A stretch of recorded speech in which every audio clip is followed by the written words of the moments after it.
KayFabe Smark Podcast.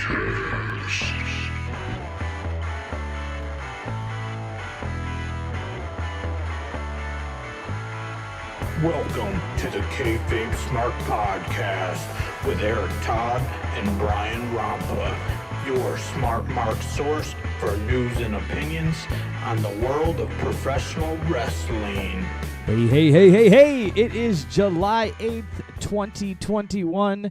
We are back again with another podcast. This is Thursday, back to our regular scheduled time. Episode 59 coming at you with here in the podcast. But before we dig into anything fun in professional wrestling, let's check out see what's going on with Mr. Eric Todd. Oh, you know, same old. Haven't really done much. We just did a podcast like 2 days ago. But cooked me and the kiddos some fajitas. Boy's about to turn 18 in 1 week. He's going to be going skydiving. I was originally scheduled to go skydiving, but that whole 240-pound weight limit thing kind of put the plans on hold for me on my side of it. There you go. Yeah, 240-pound limit is what it is for skydiving, huh?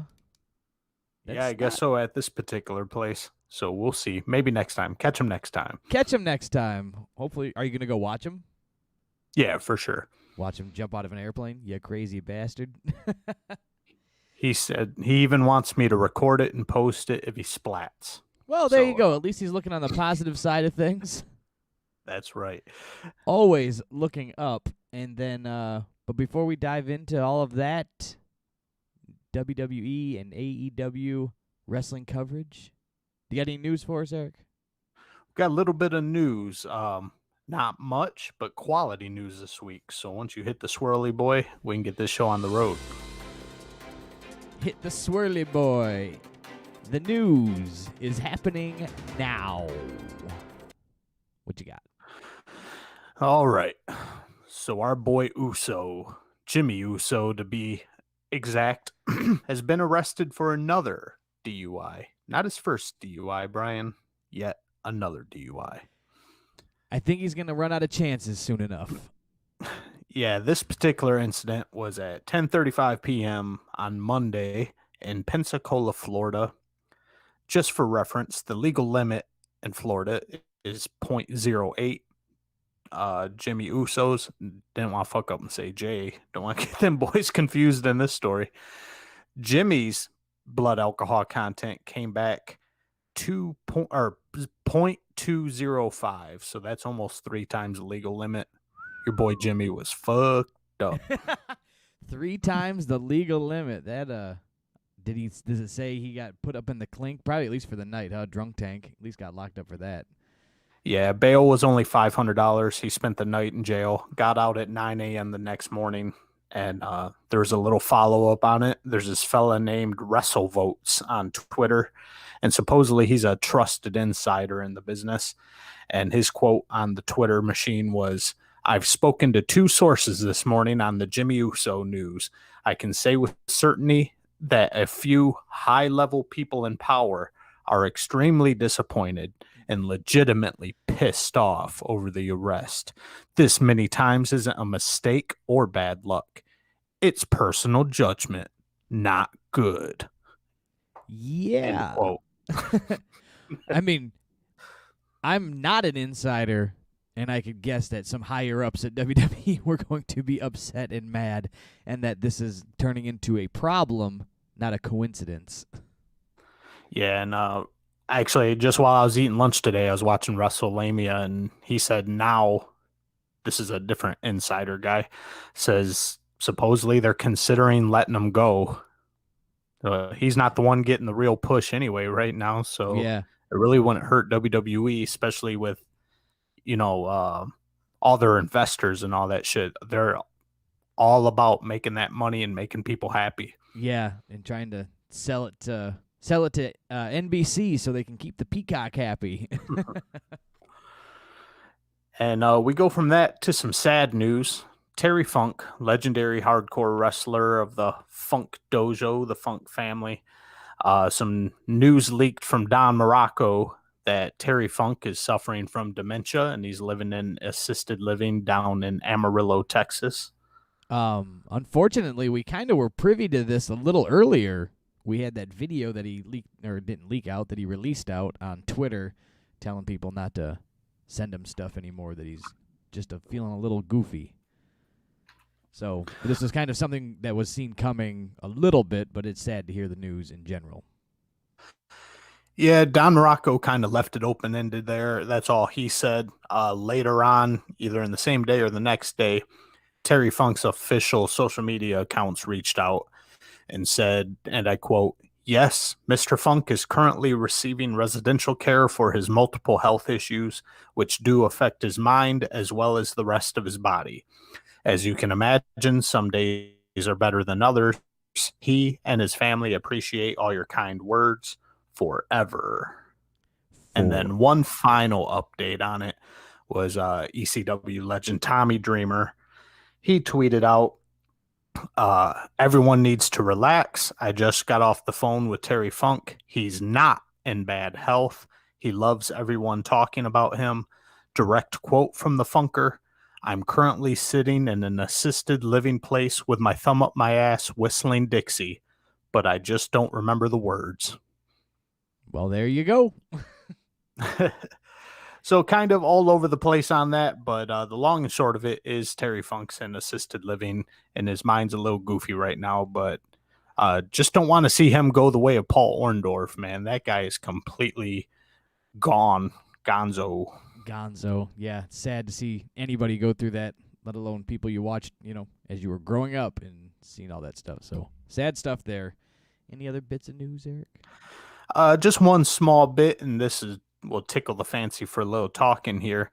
Former WWE 205 Live superstar gentleman Jack Gallagher revealed that WWE apparently had plans to introduce a WWE Cruiserweight Tag Team title, but ended up nixing those plans.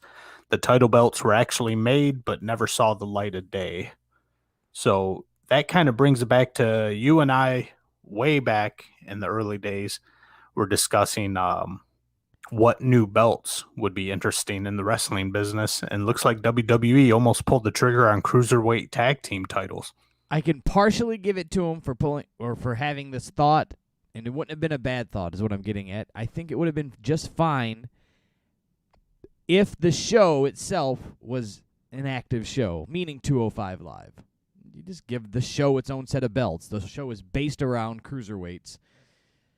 Eventually, You have to have some guys do something else besides just fighting for one title, just one cruiserweight championship. So I think basing a tag team, you would have probably seen a mid-card title get thrown in there too. The United States cruiserweight, whatever they want to call it. I definitely wouldn't have been mad at that. I don't think they would have to call it the cruiserweight. I think they would, like you said, have it be a 205 Live exclusive. And hell, just call them the 205 Live tag team titles. Fits right in with the Raw tag team and the SmackDown tag team. Right. You got every other show had their own. NXT's got their tag team champions and their women's champion and their heavyweight champion and their world champion and every other champion under the sun. So why wouldn't you put one in the 205 show?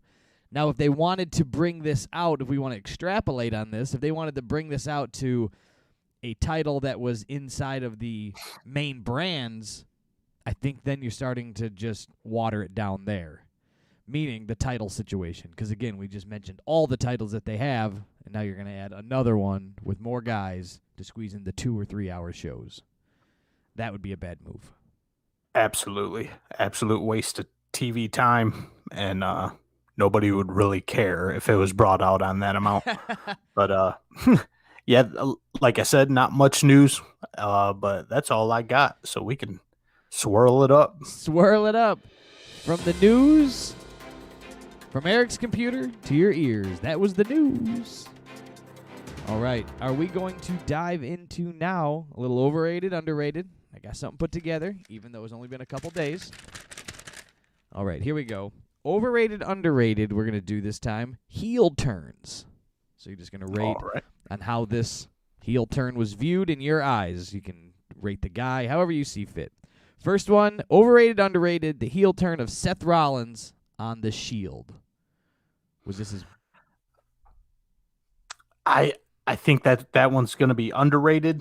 That was a humongous moment and kind of really brought NXT and those guys from the underneath. It really brought them to the forefront and made them a name. The Shield, they were an elite team, but from a developmental territory, right, so to speak. So when Seth Rollins turns on them, that was devastating. That was huge. And I think it did more for the company than people can even say. Very good. I couldn't have said it better myself. Overrated, underrated, Savage, Macho Man Randy Savage, turning on Hulk Hogan for the Mega Powers exploding. That was another one that's underrated. There's no way you can overrate that one because as a child, maybe because I'm looking at it through little 8-year-old eyeglasses or whatever. Hey, it's our memory and how we see it viewed. To us back then, Hogan and Savage were best friends. They were best pals, and Hogan had no ill intentions, and he loved Elizabeth, and he was always just trying to protect Savage's wife and blah, blah, blah, blah. And for Savage to turn his back on Hogan like that, it was just devastating, and I'm sure I shed an adolescent tear or two. I agree with you, too, and not even saying it from the 7-year-old, 8-year-old memory of this. This was two of the biggest guys in the company that were a tag team, and then now they were friends, and now not friends. Like, it's a good story. I don't care who you are. It's pulling people in. Well, yeah, and the Mega Powers, they were the first time I had seen a supergroup, so to speak. Right. This is the 97 Bulls. This is the this is the Golden Boys. State Warriors. Yeah, this is the Bad Boys. This is a put together, well-oiled machine that nobody could ever beat, Hogan and Savage. And then just the Mega Powers exploded. That's it. Overrated, underrated, Chris Jericho turns on Shawn Michaels, the Heartbreak Kid, throws him through the TV and busts his face up there on Jericho's highlight reel.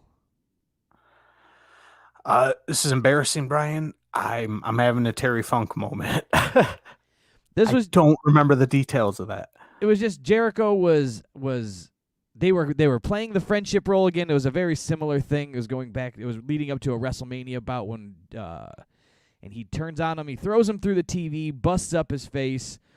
This was a weird one. I wasn't sure if you were going to get the grips on this one, but if you remember, there was a short period of time where I took a rest from wrestling, so to speak. Probably fell inside there. So we'll just sweep that one under the rug and move right past it.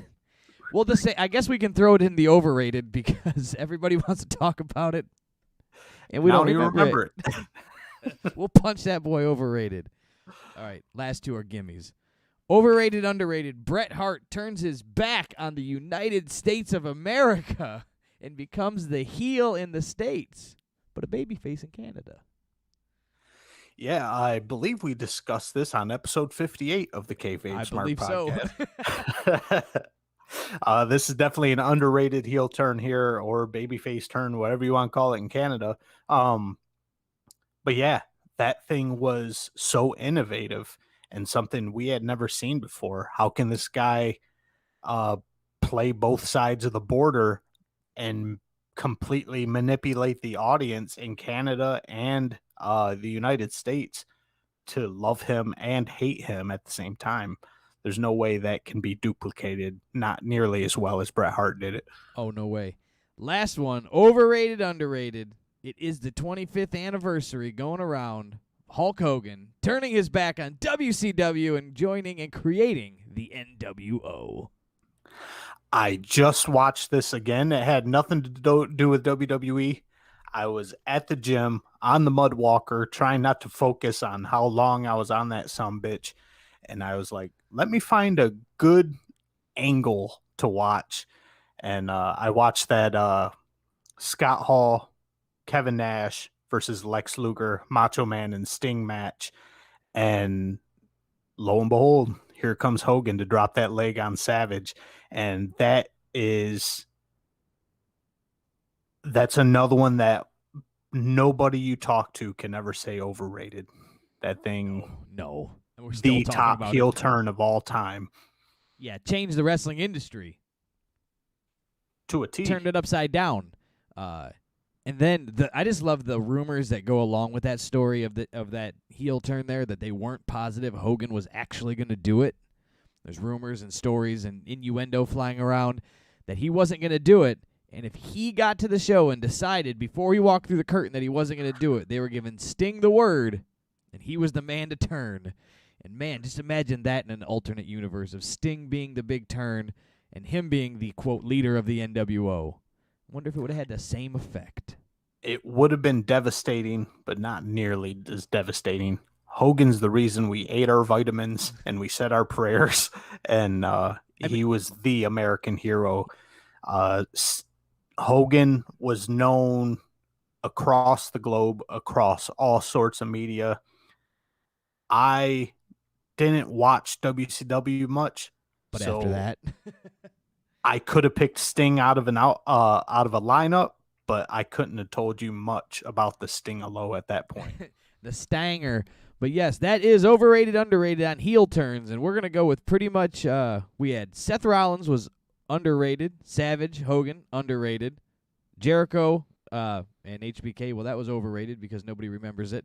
We're going to go with underrated on underrated, yeah, Bret Hart turning on the U.S., and of course, Hogan. Underrated. How can you overrate that? Creating the NWO, turning his back on WCW. And that is overrated or underrated. Heels edition. We're going to dive in and talk about AEW. A little bit of Great American Bash. You kind of had a dueling big show thing going on. Or at least NXT was putting on their big show. Yeah, so I was torn because usually I try to watch one show a week. I work a lot, got a lot going on with dogs and kids and cooking and trying kids, all that jazz. But I watched both of these shows because these were both for free shows. These were both big shows. And we're going to start with AEW this week. We got the AEW Dynamite Road Rager live from Miami, Florida. And this crowd was popping, Brian. This crowd was turned up. They were ready to go. They were dying for it. We got a few questions answered during this with the live crowd we spoke about in our last episode on how they might turn and take some angles. We got some questions answered, and we'll talk about them as they pop up. But what do we got on the docket first? All right, we're going to start with a strap match between Cody Rhodes and QT Marshall. And I'm not going to lie. This was a down point for me. I was kind of just left not knowing what to expect. Obviously, you start thinking about the dog collar match between Cody and Brody, and there's no way this is going to match up to that in any way, shape, or form. I'm kind of over the whole Cody and QT thing, and to me, this was a pure AEW show that I didn't know why I was getting it. I thought we'd settle this at the pay-per-view. I thought this was wrapped up in a little package. I might not see everything. That might be the truth. But I did not see any promos leading up to this. Didn't hear any speak of it on last week's show that next week they're going to settle this in a strap. It just was a match that was on that seemed like it should have been pushed a little more and had a story behind it. And it's like, okay, these guys are still mad at each other. Back at it again. Right. So you raise a great point. Not only are we going to compare it to a dog collar match with Cody and Brody, also there was just no reason for it. When this isn't a street fight, this isn't one of those matches that you just have once a month or so. Strap matches just throughout the history of wrestling are very few and far between, and usually there's a damn good rivalry or something that leads to a head that results in a strap match. Just like you said, uh, this feud, so to speak, I thought it was dead. Yeah, they could have pushed this to Fyter Fest and had it, start last night, Wednesday night, and then lead to it to Fyter Fest, which is going to be their free show that they're going to put on here in a few weeks. So why didn't they have QT Marshall attack Cody with a strap or beat him with a belt? Cody could have came out and said, "Welcome back, fans," and had his little, beige pea coat on that he loves to come out in his suit, and had his coffee in his hand, and he could have welcomed the fans back and then been attacked by QT Marshall to then, taken off and beaten like a dog with a belt and all this nonsense. Then you lead into a strap match at Fyter Fest. Now we're telling a story again. This is AEW, Brian. There is no rhyme or reason. But let's take all that jazz out of the equation here, and let's just break down the match. Sure. It wasn't bad. It wasn't No. anything really exciting. You got Cody and QT. They're both solid workers. Their fundamentals are down pat. They're not going to do too many contrived, overdone spots. They know each other, so they can work and gel well with each other and how they're going to flow and the next moves they're going to go to. So that all works out great. Right. This is like Nash and put Nash and Hall together. So you knew what you were going to get. It wasn't going to be anything off the charts, but it wasn't going to be anything stupid either. It's a good excuse, I guess, to get Dustin some TV time because we haven't seen him in a while. He gets to come out and chase off QT's buddies. I don't know if this was a teaser for what happened later on in the show or if this was actually a glitch, but the lights went out for about a second. And I said out loud watching it, "Who's this?" And then the lights came on. And to be honest, the whole reason I watched AEW this week was because I heard the spoiler of who was coming out. So I thought this was the moment. And no, and then they just kind of explain it off as, we got some technical problems. But I would just love to know behind the scenes who fucked up. Yeah, did they hit a bad cue and hit the lights at the wrong time? Did they hit the cue and the person wasn't ready? Because I have a theory on that too, and we'll talk about it when we get down through the show here, so we can move on into this match itself. Personally, though, this match I thought was just put together to put Cody Rhodes on TV. It seemed contrived in a forced spot. Like, hey, we're back in front of a live crowd, and it's our big show. We're live on TV. We're live crowd. I want to go out there. I get the first show. I get the first match on the show. That's what it felt like. And this is a full live crowd, and we got to see what they think of QT Marshall. They just don't care. Nope. QT is just a fart in the wind, man, because QT hit this power bomb on Cody Rhodes off of the top rope. It was beautiful. Crowd didn't really say shit. QT has Cody's feet on the top turnbuckle and does a cutter, which again looked beautiful execution-wise. Crowd didn't make a peep. I feel bad for QT. He's a workhorse. He's got that X-Pac heat. Nobody really cares about him. Just back to the locker room, boy. Yep. Unfortunately. And to win this thing, I understand what they were trying to do. Cody's trying to put the exclamation point on things, but it took 3 crossroads for Cody to beat QT Marshall. 3 crossroads back to back. Cody touches all 4 corners, and it's a wrap. It's a wrap. The match itself existed and wasn't bad. It was right in the middle of didn't quite suck and it wasn't amazing. Just didn't know where we were at and why we were back to this story. So all those things go against it for me. So I wasn't a big fan of this. It just didn't care. Right. That about sums it up. That's it. Now, this next segment right here had me a little confused. We got Kenny Omega out there talking with Don Callis. There's talking about there's nobody left for Kenny Omega to fight, I thought for a second I was watching last week's episode because, and then Evil Uno comes out in a wrinkly suit, and I'm like, am I watching the wrong episode? Because it just seemed set up to be the exact same promo as it was before. I was wrong though. This was um redone version of that promo, so to speak. Kenny Omega hits Evil Uno in the junk, says Bangkok because that's capital of Thailand. Kenny Omega's squad and Dark Order brawls. And who comes out to make the save, Brian? Well, the crowd really let us know who they wanted to see, didn't they? As we had a nice, they sure did. Big chant of cowboy shit, cowboy shit. And when's the last time we saw cowboy shit Adam Page instead of just goofball Adam Page that hangs out with the Dark Order rejects? I think it was a pause that we get to let things go, and they get to kind of pick back up on the storyline from when they last had fans. Really, the COVID era didn't exist. That was all just experimental nonsense, and then now we're back to right where we left off. Yeah, we just took a time travel from March 2020. We're going to hop right back into July 2021 and see some cowboy shit. So, yeah, we get Adam Page coming out to clean house and do some cowboy shit. Yeah, we get a little face-off for Kenny Omega before Kenny Omega does a chicken shit heel gimmick, scatters off like a cockroach, and that's our teaser right there. Yeah, eventually we're going to see Adam Page and Kenny Omega. Eventually, you got to see it. The crowd was doing I didn't know, I don't keep up on the Impact TNA, whatever it is called these current days.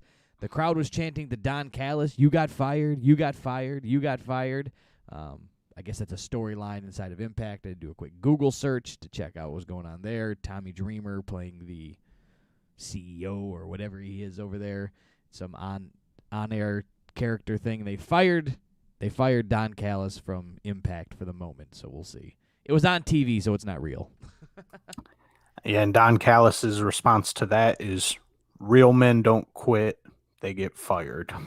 They were doing good. Don Callis always good with words. They were doing good with being quippy with the live crowd and hearing those things. Kenny had a good thing when they were chanting cowboy shit. Kenny Omega's like, I'm not used to being back in front of live crowds. It's really hard to hear you guys. It's pretty funny stuff. Not gonna lie, but we can move on. All right, next on our agenda here, we've got FTR and Wardlow taking on Proud and Powerful and Jake Hager here. And I had mixed emotions about this match, Brian. You know what? I agree with you that I had mixed emotions. What were your reasons for the mixed emotions? Well, we haven't seen FTR wrestle in a tag team match in months. No exaggeration, months. So I really was hoping that we could just see FTR versus Proud and Powerful, sure, 2-on-2, put the big without the big goofballs hanging around. Just put them on the outside. They're gonna do their nonsense. Let them get into their shit. They'll still get involved. It's AEW, for the love of Pete. You put Paul Turner in there, and Turner's a moron. We all remember that. Right. But they can get involved. And I had the same thoughts or very similar thoughts, Eric, is that this was we put these guys back in the ring again. So this was another paused feud and restarted feud. Like, I thought we ended this at the pay-per-view. So we didn't blow off that wasn't the blow-off. The big football fuckery part 2. Like, that was just, that didn't mean nothing that Sammy Guevara went out there and won it for his team, right? They won. Nope. So we're back at it again. And I get that there's supposed to be this tension between them, but you got to move on to something new. You build to a blow-off, and then you got to go. You can come back to it, but each team has to go do something else. And here we are just, here you go, people. This is what you remember. This is what you're happy. It's like, you only feed your kids SpaghettiOs because they're just happy and that's what they want. You can never expand their palate. And it's like, man, you got to do something different. They just come at you again with the same shit. Shit you paid for? Just wait a few weeks. You'll get it for free on TV. They just keep milking this cow, and it's her udders are dry, motherfuckers. Like you're just chafing her udders at this point because this thing you can't keep milking it. You gotta let her fill back up on the milk a little bit. Come back to this thing in a couple months. Right. Let MJF and Jericho do their thing, which is still overdone, but it's a little more interesting and just seeing pieces of the inner circle take on pieces of the pinnacle. It's just I'm over it. Over it. 100%. That's all there is. The match itself was neither here nor there. That's not what I was mad at. I wasn't mad at the wrestling. I was mad at the reason what they were giving me to watch this wrestling. Right. I wasn't mad at the match. I was afraid with Wardlow in there being greener than a pepper tree, and then Jack Hager. Jack Hager is just his learning of wrestling. It stopped when he got released from WWE. He has not advanced one iota since he left WWE. So they're both pretty rough. But they weren't too involved in this match too much. They didn't try to do as much as I was thinking they would. They kind of left it up to Proud and Powerful and FTR. Dax's panties were a little too big on him. He needs to get them hemmed up a little bit. But there wasn't too much stupid shit in this match. When Hager was involved, there was a couple spots where you see Cash Wheeler had to make sure he got on his mark, and there was another spot where I think Wardlow had to get on his spot so Hager could do his thing. So that was a little obvious that the timing was going to be off, but either way, Wardlow ends up getting the pin in this thing, which I don't know why they're taking the spotlight off FTR so much. The only thing I can think of is teams, the big name teams in AEW, like the Lucha Bros, even though they're not really wrestling together, but like the Young Bucks, wrestlers that don't focus on fundamentals, that just focus on high spots. When FTR is in there, they kind of make them look bad. Because FTR is the epitome of pro wrestling. It's the only thing I can think of is kind of take the shine off FTR a little bit because they're making everyone else look bad. That could be very well be. Before we even move on past this, what did you think about Conan, K-Dog, coming out with the Inner Circle? I must fast forwarded through that part. He came out with them and he was on the outside. I just thought it was weird again. They just weren't filled in on the part of the story of, he had been around. He's been popping in and out. He was the DJ at the football fuckery thing and all that nonsense. But now he's like a homie with them, and he's their manager, or he's connected with Proud and Powerful from their history together. I don't know. It was just like, is he part of the crew now? Is he not? What is this about? So I just these little holes. And I'm not always I don't always have to go poke my finger in the holes and go, oh, look at this. You screwed up here. You screwed up there. But when they just leave these things way out there in the open, you just got to talk about them and go, well, why was that happening? There was no lead up to it. If they can give you 2 minutes of a backstory, you'd be fine. But they don't.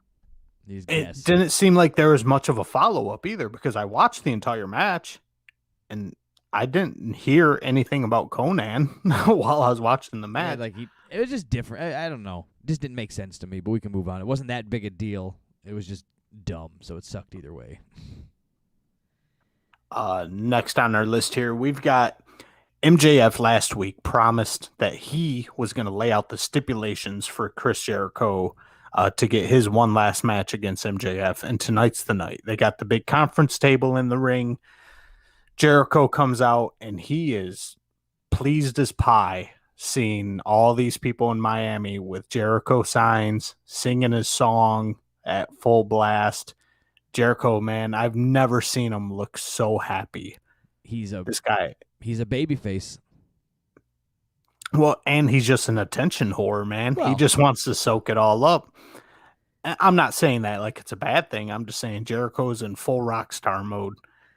And some bastard. He didn't get any TV time, so props to the AEW cameraman on this one. Some guy tried to rush the ring from the audience and ended up immediately getting carted off by security. And I thought it was kind of cool. MJF and Jericho were able to ad lib and to play on that a little bit. Yeah, those fans that jump the barricade and go running in, you're just ruining the show. I mean, are you that excited? Is he that angry? Are you that happy that you're just going to jump the railing and think, if I go running over to Chris Jericho, he'll just give me a hug and remember? Like, what are you thinking? I never got that. I mean, in the 80s, when you had... well, when KayFabe like was the still midnight- going and it was real, like, yeah, you're mad at this dude, but... Yeah, Ric Flair, Midnight Express, those kind of guys who actually got real heat. Yeah, the audience was legitimately trying to stab you, throw piss on you, swing at you. Cornette's been punched a few hundred times by audience members. But nowadays, where kayfabe is completely dead, there's nobody ever gets mad at these wrestlers. They never get real legitimate heat anymore. It's just some dickhead trying to get on TV. Just a dickhead. That's all it is. These, back to what we were talking about, though, these contract signings, these things that they have in the ring with the table and then the big office chairs and they're staring across each other. I think they're just overdone. I never liked them anyway, and I really just don't care for them these days at all. On any show, AEW, WWE, NXT, New Japan, whatever you want to throw it in, I think they all stink on ice. Yeah, I want to say the biggest reaction I've ever had for one of these contract signing things was when you and I were down at, was it Joe Louis Arena, or had they opened? No, I think it was the Joe. Yeah, we were at the Joe, and Brock Lesnar came down to sign his contract. Of course, we popped for that. We were only 20 rows up. Yeah, we had some good seats. Brock was right there. It was fun, but the storytelling of them, it's just you just wait for the bullshit to happen. It's like a wedding in wrestling. All right, when's the bullshit gonna happen? Nobody ever just signs it and says, "See you Sunday," and then they sign it and walk away. Something's got to happen. Some big afterbirth, as you like to call it, Eric. And it's all horse shit too. Just to touch on the idiot rush in the ring, nobody believes that this is a contract that MJF had drawn up and that there's actually a chance that these two might not fight, that Jericho won't give in to the stipulations and just every plans are off. We all know that the shit's been planned. Well, this is AEW. The shit's been planned for hours. And the shit's been planned since noon today. Well, here's the other thing, too.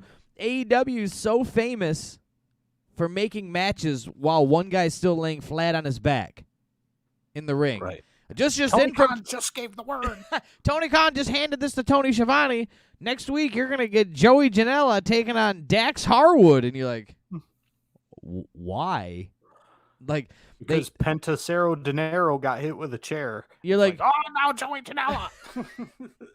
So you're like, these guys aren't even there. They might not even be at the show. One might be dead in the ring. He's bleeding. But we're going to get this next week. But for this match, we have to have a table in the middle of the ring and sign a contract that this is going to happen. This was a big-ass table. They had to cart that motherfucker in on a truck during commercial break or something. It was just, but just back to that. These just stink, and I didn't really care for it. I kind of zoned out watching it. That was my opinion on it. Yeah. You knew it was going to happen. Anyway, the long and short of it, MJF piggybacks on Jericho's idea of basically a gauntlet. Says Jericho has to fight 4 people before he fights MJF. They go to shake hands because MJF insists. And this is what I wanted to ask you about a little bit. How'd you like MJF's selling job on this Judas effect? He sold it. It was kind of weird, though, because he never closed his eyes. Never closed his eyes, but he never blinked either. Right. Never blinked, got hit with the Judas, fell straight back, the reverse Ric Flair, and was knocked out, but with his eyes wide open, and kind of creeped me out there. He looked dead. He did. He did a good He had a job. brain aneurysm. He did a good job. He had that glossy-eyed look to him. His eyes were very glossy, glassed over, however you want to word that.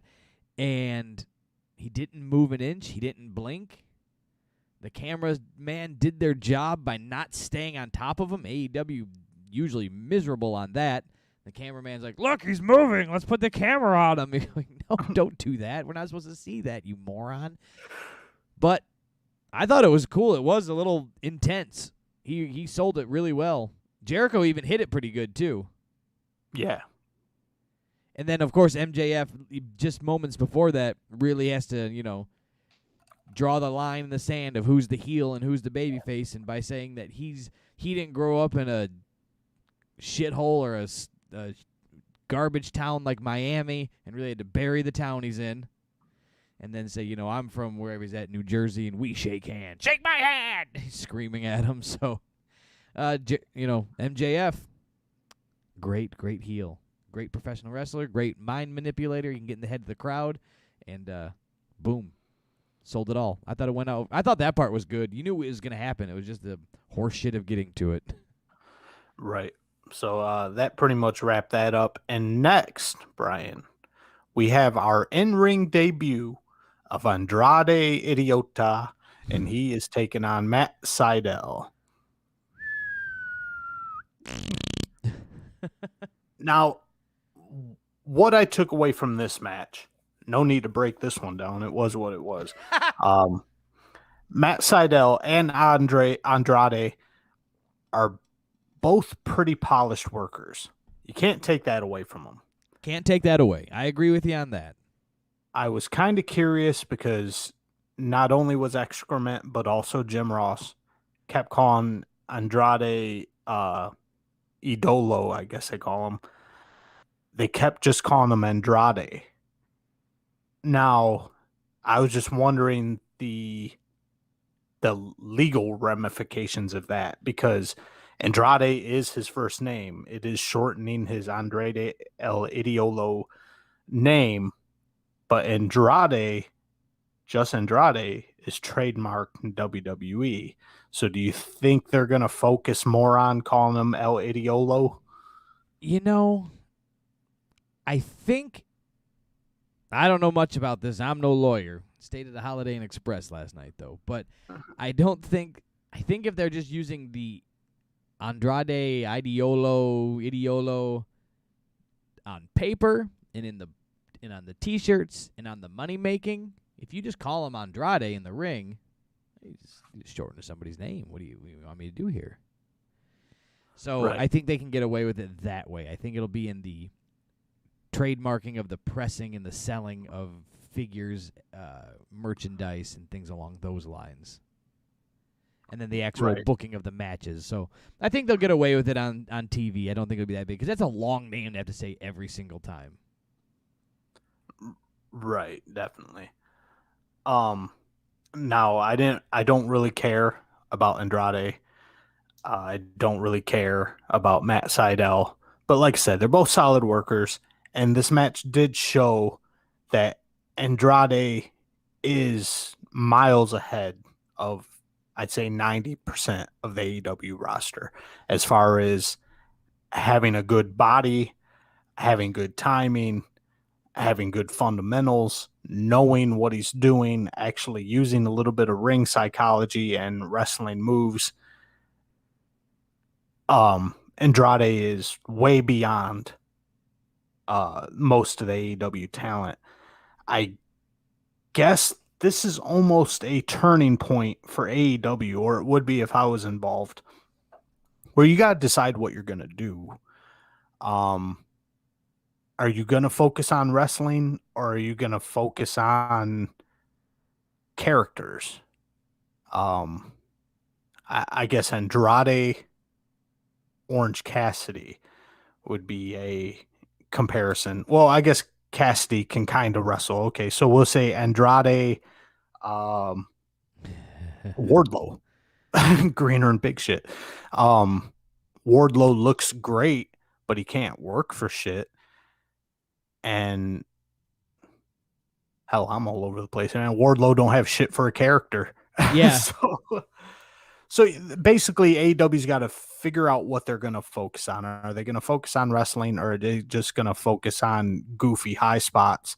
And whatever way they choose, they got to trim this roster down, man. Because just like what we said with FTR hasn't been in a match in weeks. Cody never wrestles. That's probably to his own decision there. But every time we find a guy and we like what they're doing, a la Lance Archer or even Jungle Boy in some respects, they'll just disappear. Adam Page, they just disappear off TV for a month at a time without being injured or anything.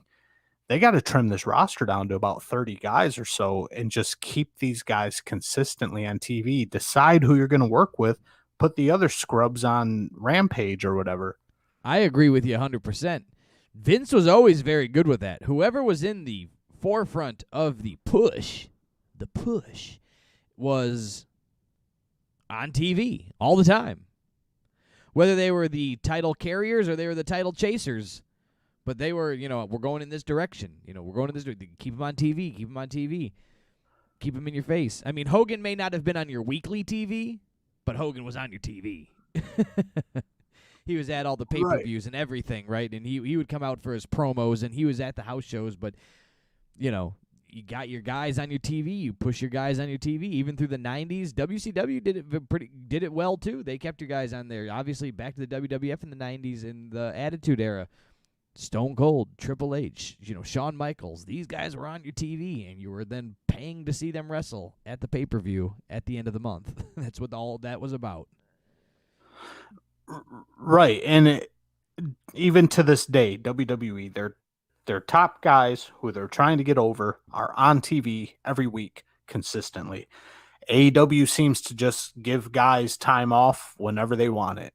Oh, your second cousin's nephew is graduating, sure, you can have next week off and go back to Sacramento, and then you're just off TV for a couple weeks. It's dumb and inconsistent, and you're never going to build any heat or really keep guys over if you're just like, sure, go ahead and take some time off, pal. You can't be Mr. Nice Guy all the time. Especially for TV. If they had a road schedule where there was house shows in between, so they have Wednesday Night Dynamite, then they got to be at Thursday, Friday, and Saturday for, do a loop, and then come back to TV on Wednesday. You want time off, you're going to get yourself beat up. AEW already says we don't have a road schedule, just TV on Wednesdays. You tell me you can't make TV on Wednesdays? If you tell me I could be on TV every Wednesday, and all I do is show up, I would be wherever I needed to be on TV on Wednesday. So it's insane to me. It's either giving guys time off whenever they want, or they have too many people and they just want to be all inclusive. And instead of letting some talent go, because you'd be looked at the bad guy, you gave all these independent new guys, you gave them a spot to be at. Now you'd look like an asshole if you released them. I don't know, man. It's like you got to let them go. You can't be Mr. Nice Guy all-inclusive all the time. Well, you can have your other you've got all these other things that you're wanting to start, but your flagship show needs to have your flagship guys on it and carry it and run with it from there. That's all it needs to be. You can have your guys. You want to put them on your Rampage and your Darks, and you're here and you're there. Saw a shoot interview with Kevin Nash many years ago, and he said something about he wasn't happy with Vince giving him his payoffs for these house shows and these small TV spots, for these squash matches, $150. Vince says, go find yourself where you're going to get paid a commercial for yourself and you're going to make $150 and get paid $150 for a commercial for yourself for the pay-per-view you're having for me in a couple weeks, where I'm going to give you the big payoff at the Royal Rumble. And Nash was like, hey, I'll take you $150 because I'm going to get 40 G's from Royal Rumble when you pay me off from the buy rates and all that. Right. So just like that, man, these guys got to either they've got to want to be on TV or this has got to get balanced out, So whoever it is making these decisions, they just got to get their faces on TV. take your head dudes and get them on TV. That's all there is to it. But anyway, Andre ends up winning with the El Idiolo and beats Matt Sydal, and that's no surprise to anybody. That's no surprise to anybody. So now we've got Tony Schiavone in the ring with Arn Anderson, and Arn Anderson doesn't even get to get a word in edgewise because this time the lights go out for real, Brian, and Jim Ross is still selling that there's technical glitches in the building. This is where I think, personally, I think this was squeezed in, and it was supposed to happen in the first match. Probably because Cody was in both places. Seemingly he had no reason to be here this time. Why was Arn Anderson talking to us? When is the last time I've given a damn that Arn Anderson had a word to say? To talk about his son, I guess. Was that the reason they were giving us anyway? I didn't know. I still didn't know why we did this. I still don't know why we had it. It was, they came back. It's like, Tony Schiavone in the ring with Arn Anderson. He said, we love having you people here. Cool. Then the lights go out. That's why I think the mark was missed by the person the first time, or they weren't ready. Something happened to go out in the beginning of the show. I still believe that. And speaking of marks, the lights go out, and they come back on. Aleister Black is in the ring, recently released star, and our mark of the night, excrement. I heard it, and I said, you can't. I said, why does he do this to himself? Why does he do this to himself? He's such a fucking goof. Excalibur, take off the fucking mask. Nobody cares who you are. And quit being so goddamn fake. And you're the worst announcer I've ever seen in my entire life. So Jim Ross is playing it off the best he can. He has no idea who this fucking guy is. He probably didn't. Yeah, to be honest. Excalibur, I wrestled this guy 13 years ago. He looks like Tommy End. But this guy isn't Tommy End. This guy is Malachi Black. Really, Excalibur? This isn't Tommy End? This isn't the guy that for the past 4 weeks everyone's been talking about and then the internet got released from WWE? He's a big surprise. You didn't know he was showing up tonight. He blew everybody's wigs back by showing up in the middle of the ring, but you already know his new ring name.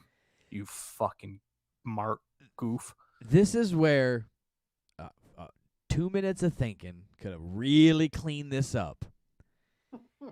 Where all Excalibur had to say was, that looks like Tommy End, but something's off. Something doesn't look right about Tommy End. I know that. I know Tommy End, and this isn't him. We're doing okay so far. Tommy End gets in the ring. He throws his kicks. He does his little show. He looks demented, right? He does his whole song and dance. Grabs the microphone and says, you might think you know me as Tommy End, but I'm not Tommy End. Tommy End's dead. I'm or whatever his name is, Malachi Black. Boom. Drops the mic. Nope. Excalibur already knew it. He knew that when Tommy End died, the demon that took over his body was Malachi Black. You know, like Tommy End, you could play off a multiple personality thing. I mean, WWE's running crazy with it with Bray Wyatt and such. Like, you could have not even a multiple personality thing, but like I just put an end to that, and that guy's dead. He was taken advantage of in this business. I'm Malachi Black. Well, cool, nice story, good, great. But excrement just going, that's looks like Tommy End, but that's not Tommy End. Yes, it is. The crowd was chanting Tommy End because the crowd couldn't hear him. They had 20,000 people or however many people were at that show, 15,000 people. They're all Tommy End. You listen, go back and rewatch it. You can hear him chanting his name. They know his real name. Nobody told the crowd it was Malachi Black, so he left them all in the dark. Yeah. They made this thing that should have been cool stink. Yeah. Excrement stunk up the joint. That's about all I got to say about that. And then they go That's back. Malachi Black. They come back from commercial, and Jim Ross is like, "We got Tommy End making his debut." He just says it again. And then Excrement had to say it one more time. That looks like the man I know, but he's going by Malachi Black. Oof. And you already knew. You were completely surprised, caught off guard. Nobody's ever called him Malachi Black, but now you know it. Just completely shit all over the whole segment. That's it. Big turd sandwich. What the hell happened next? Well, and after Excrement shit all over the ring, I thought there was just 4 turds still floating around the ring when I came back from hitting fast forward. But it turns out that was just Orange Cassidy, Chris Statlander, Blade, and Bunny were in the ring. And Forgot be about honest Blade. with you here, Forgot Brian. about Blade, didn't you? You got disappeared off TV for about 2.5 months. There's another one. I like Butcher and the Blade. We haven't seen the Butcher in 9.5 years. He's on tour with his screaming metal band playing bass guitar in a basement somewhere in New York. Out of nowhere, with no notice or anything, we got the Blade and the Bunny.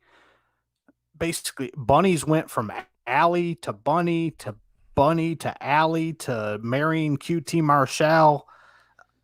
She can't decide what the hell she wants to do. And the Blade's just back out of nowhere, so there's no interest in this match whatsoever.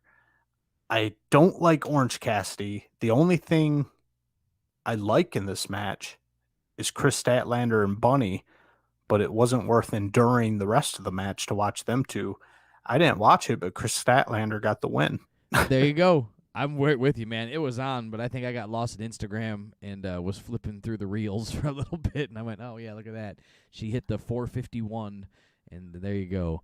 And it was like a terrible ending. It was like a false finish where they had brass knucks, Allie slips, Butcher, some brass knucks, or I'm sorry, Blade, brass knucks.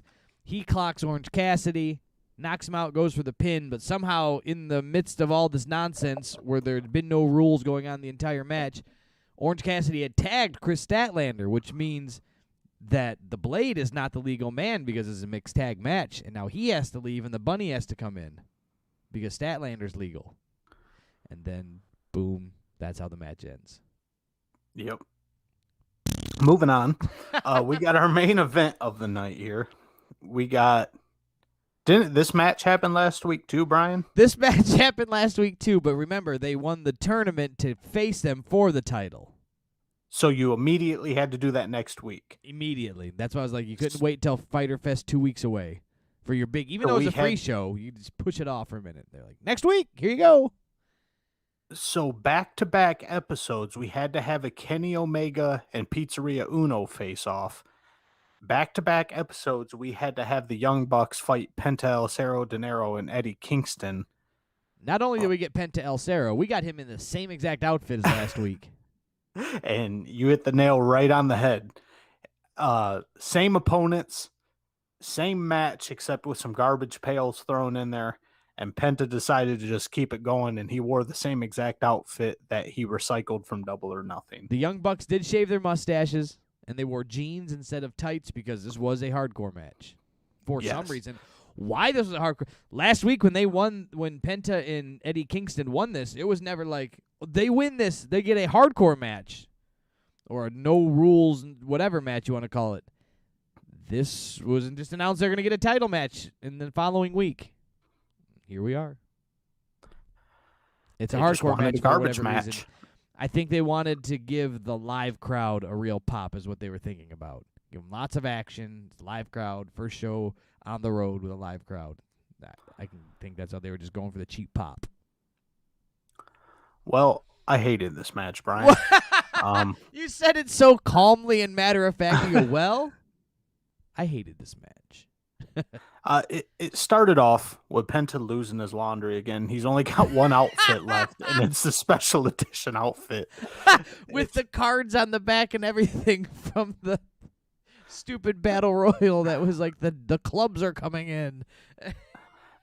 It's like if you get one suit to wear to your cousin's wedding, and then all of a sudden the rest of your clothes just got burnt in a house fire. So you have to that wear suit to this the grocery beat up ass store. suit every single day because it's all you have. It's your special edition clothes, but you lost the rest of them. So on a Saturday afternoon, when you're going through McDonald's to get a parfait and an iced tea, you're wearing a goddamn Gucci suit. Wearing your Joker mask. This match was just weapons and spots. I tried watching it, and then this was the exclamation point right here where I knew exactly what the purpose of this match was, and I just wasn't interested.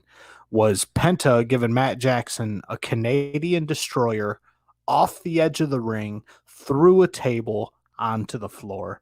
And at that point, I'm like, I'm just going to play Morse code on the fast forward button at this point. Give it a few taps. Watch the homemade highlight reel. Yeah. When I saw the hardcore thing, I was disappointed. It was just going to get buried around in some nonsense. We know Eddie Kingston can do the aggressive hard matches. Penta's been there. Never really seen the Bucks do it. It was funny. I mean, they're not famous for that, right? They're famous for their high spots, not for their fighting brawling. It was funny hearing Don Callis on the mic always throwing in that these are what the young Bucks learned on the hard streets of the Rancho Cucamonga, like really playing it up that they were from bougie Rancho Cucamonga, but this was how they learned to fight on the streets, and that made me laugh a little bit. But overall, this was just a way to get 4 guys plus, right? Because now you can throw the Good Brothers in there. You got to have Kaz come run in because he's the elite hunter and try to ruin things. And you can fit 4, 5, 6, 8 guys in and let nonsense take over. That was another repeat from last week, Brian. The Brandon Cutlet cold spray spot. So we get the exact same setup with Bald Buck holding Penta so that Brandon Cutlet can spray him in the eyes with the cold spray. Now, do you say Brandon Cutlet on purpose, or do you is that a nickname, or do you not like Brandon Cutler? I don't like him, but that's also a nickname. Chicken Cutlet? Yeah, he's a little chicken cutlet bastard. And I think basically when he put the mask on, that was the nail in the coffin. I absolutely hated him after that. But yeah, so they set up the exact same spot with Nick Jackson holding Penta so Cutler can spray him in the eyes, but Cutler is holding off this time. Ends up actually spraying Penta in the eyes once we make sure he can do it. But then here comes the same exact spot as last week. Kaz comes out of nowhere. The commentators with the same shit. That's the elite hunter. And then Kaz pulls Brendan Cutlet off. And this show was just a rinse and repeat of last week. It just with some extra dog shit sprinkled in here and there. Here's the same match with the same spots, but we're going to sprinkle some garbage cans and thumbtacks in. And thanks for coming, guys. Yeah, well, then we can get to the finish of it as we work towards this here. So you mentioned the thumbtacks. Those come out. The Young Bucks take a handful of them, throw them at Penta, knocking him down off the apron onto the floor, etc. and so on. You get thumbtacks thrown at you, you're going to fall down. Now, the cameraman, completely dozing off, misses the thumbtacks being shoved into Eddie Kingston's mouth for a super kick to the chops. That had to have been a cool idea to think to see, but nobody saw it. I rewound it, watched it back. You didn't see it. You heard him say it. You didn't get to see it. It was from behind, the shot of them shoving the thumbtacks. It was like the camera was panning. You kind of caught it, and then you heard the super kick, and they're like, "Ew, with the thumbtacks in the mouth, the super kick." You didn't get to see it. So that was number one. What was wrong with it? They couldn't even put the camera on it. Who knows? They might not have put it on purpose because maybe that was a bit too graphic. Shoving thumbtacks in somebody's mouth and kicking them in the face. It's also a good way, I guess, to after thinking about it now, a good way to fake it. little theater of the mind? Did they really have to? Now, if you show it, you have to put him in the mouth and somewhat take that spot, right? Right, and they were facing the side of the ring with no audience also. But they could have just did something. It was just still lackluster for it to be the finish, that how much attention it still got on the TV. It was missing. And it was flat. And it just came off as try hard. So they were just trying way too hard to do something way over the top, and that was going to pop the audience, and that, oh my God, nobody's ever seen this before. But because you knew they were trying so hard and the camera didn't even focus on it, it, just like you said, just came out super flat.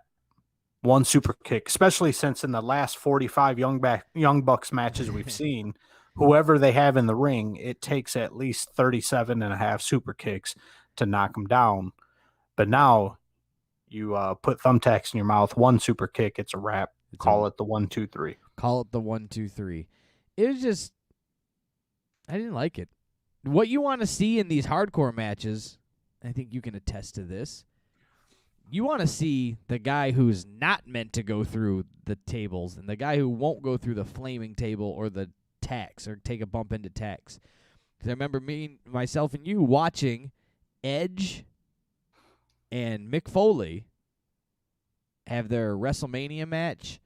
And I believe we even at Saturday night's main event, they had a little thing going on with these two numbskulls.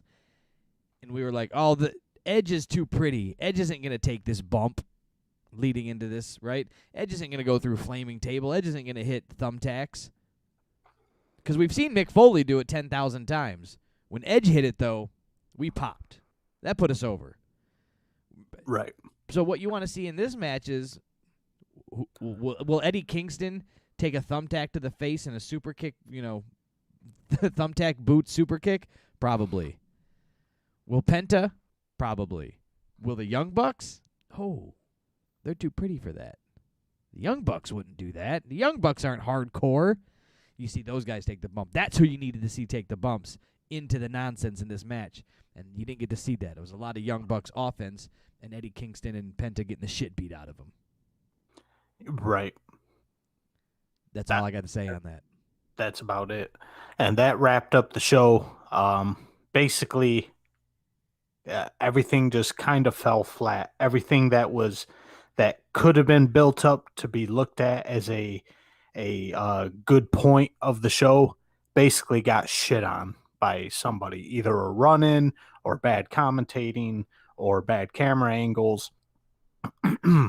Everything just got pooped on this thing. So it ended up, the whole thing just came out flat. Flat. Do you have any notes to chat about for the Great American Bash real quick? Yeah, we can run through the Great American Bash real quick here. A couple surprises here. So we had a tag team championship match between MSK versus Timothy Thatcher and Tommaso Ciampa. And this match pleasantly surprised me because I was expecting MSK to just do their shit. Circus Day MSK. But they let Thatcher and Ciampa lead the dance for the most part, and MSK was able to keep up. They were able to do some decent wrestling with these two. Obviously, Thatcher and Ciampa, experienced veterans, great workers. They made MSK look good. Now, what turned me off on this match is Tommaso Ciampa and Timothy Thatcher definitely were working as heels in this match. Dirty tactics all day long. But the crowd was cheering for Ciampa and Thatcher the entire match. Anytime Ciampa or Thatcher got offense in, the crowd was popping hard. Anytime the babyface champions, MSK, got offense in, nobody said shit. Nobody cared. Back to that X-Pac heat, that Sean Waltman heat. So I think that just says a lot for MSK. Nobody really gives a shit about them, and that's the same kind of treatment they're getting that we just saw in AEW, where the audience really is. Now that we're back to live audiences, no more just shoving someone down our throat, whoever you want. We're gonna get actual reactions now, and you're gonna know who the crowd don't care about, and they don't care about MSK. That's going to go over and work, and that's where the fans change the history and change the potential of professional wrestling in WWE. AEW is, another that's a whole nother world that I don't think it'll affect that much. People will eventually get what they want by demanding it, but the storyline won't evolve around it. They'll just go, all right, that's it, fine, put him in the ring. Out of nowhere. So.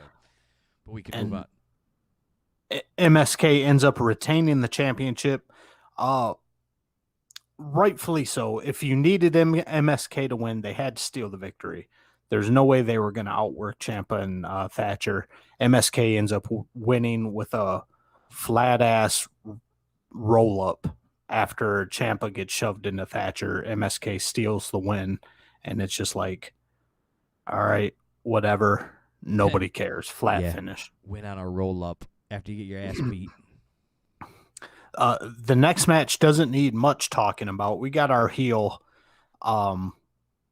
He's up there with MJF for me. I think he's better than MJF as a heel. LA Knight, previously known as Eli Drake. He's taken on Cameron Grimes, and this is another one. You had potential and promise to this match. But did you hear the stipulation of this match, Brian? Yes, it was for the $1 Million Championship. It was, and then,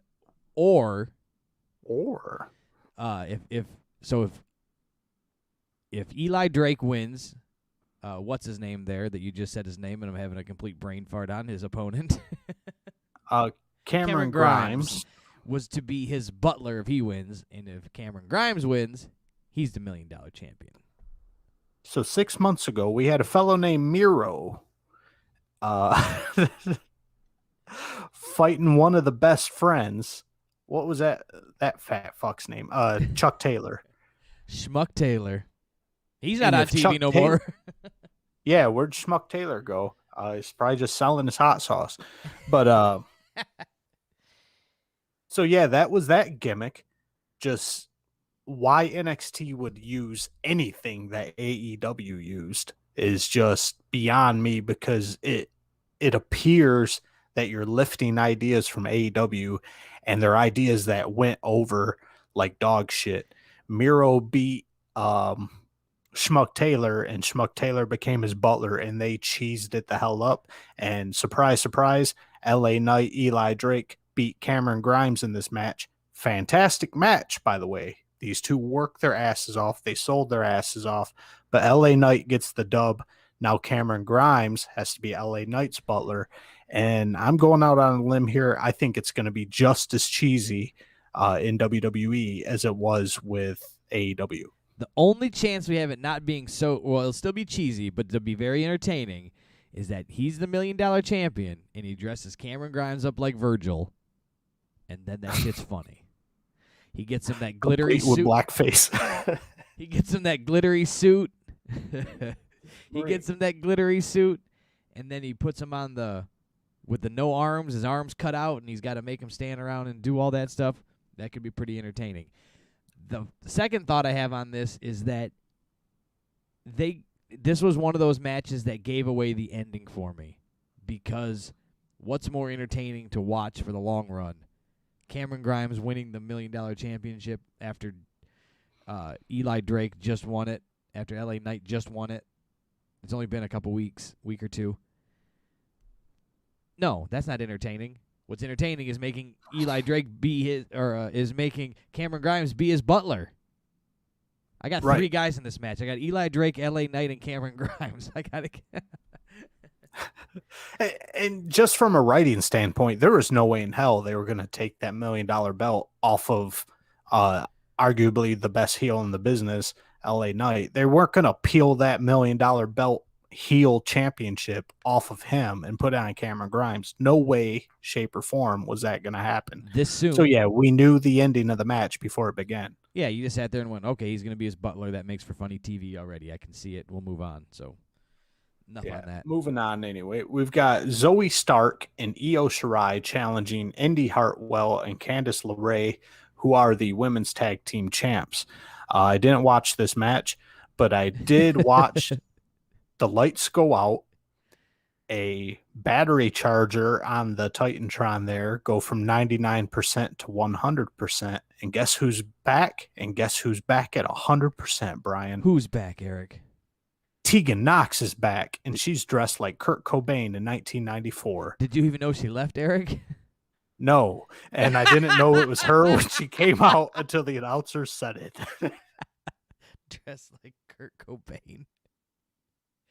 Hope she has a better hairdo. He had a better hairdo after extending his toe.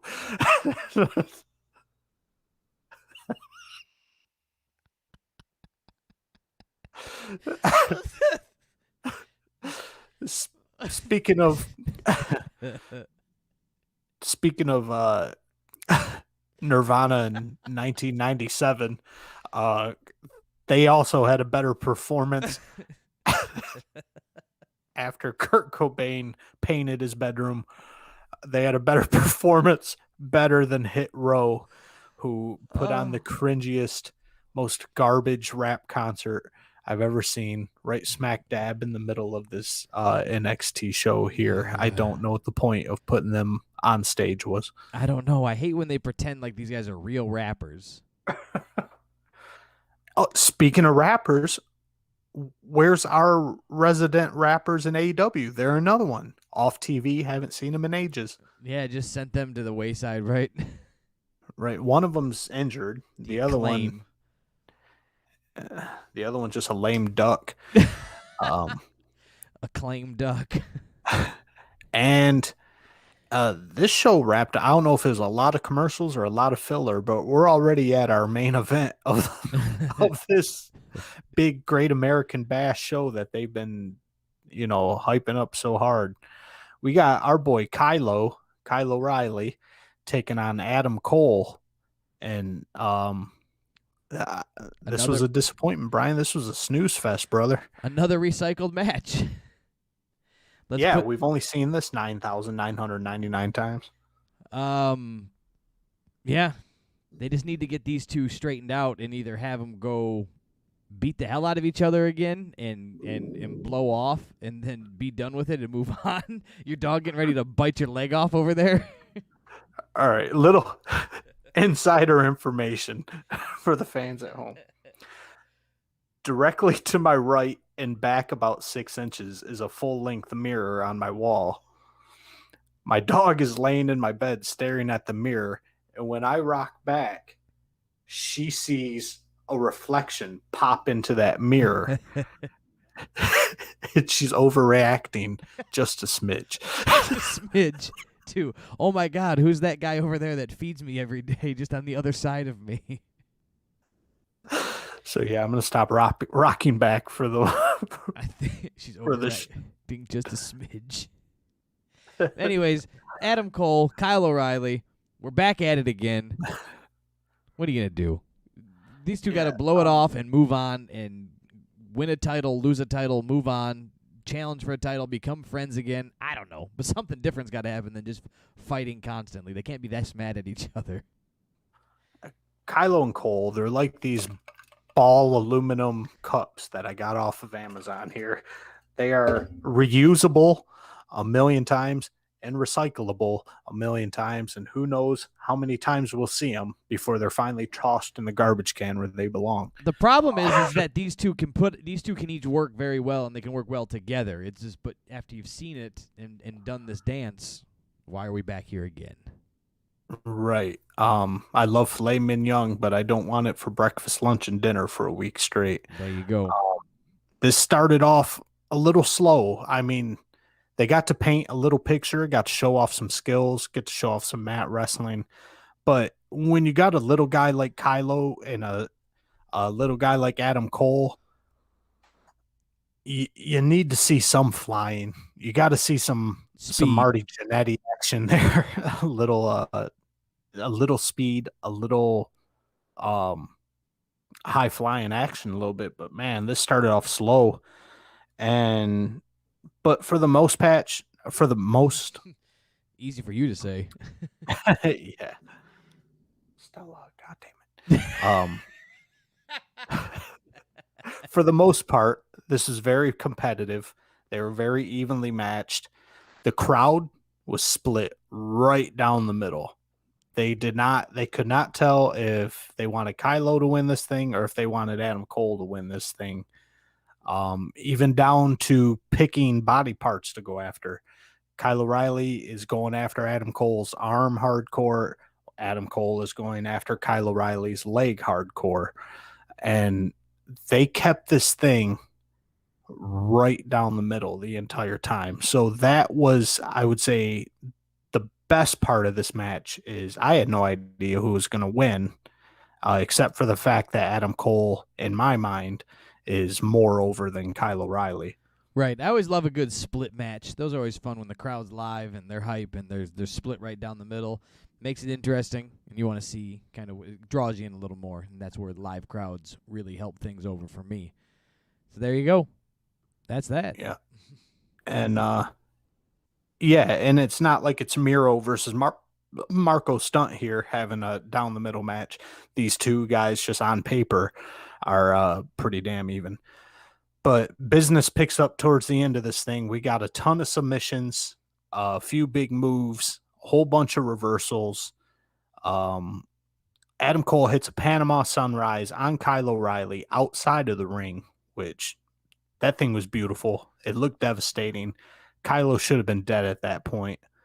But and he plays that off quite well because he is dazed. He's wobbling all over the place. Adam Cole attempts to pin him, but we get the Ric Flair ankle on the ropes gimmick that, again, we just saw last week with Charlotte Flair. Yeah. Again. Kyle O'Reilly. Everything's recycled. Everything. It's aluminum cups all day this week, man. Kylo gets his comeback. It's false finish city in this motherfucker, man. We get about 50 or 60 false finishes.